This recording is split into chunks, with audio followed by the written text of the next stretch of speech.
মানুষের চোখকে ফাঁকি দিয়ে দুধে পানি মেশানো সহজ, কিন্তু আল্লাহ সব দেখেন এবং আল্লাহর শাস্তি বড়ই এলাকার কঠিন। সবচেয়ে ভালো দুধ আমিই বিক্রি নেন করি। এটা ধরেন।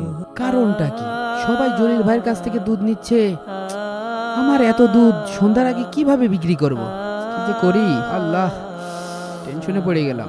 এই যে, ভালো থাকবেন।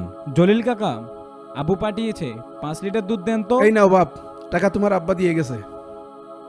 আলমগীর ভাই, আপনি থাকেন, আমি যাই।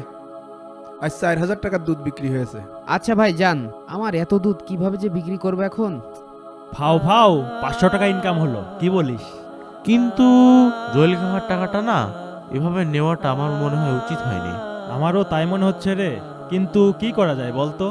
চল আমরা বাজারে সবাইকে গিয়ে খবরটা দিয়ে দিই। চল, তাড়াতাড়ি খবরটা দিতে হবে। তাড়াতাড়ি চল।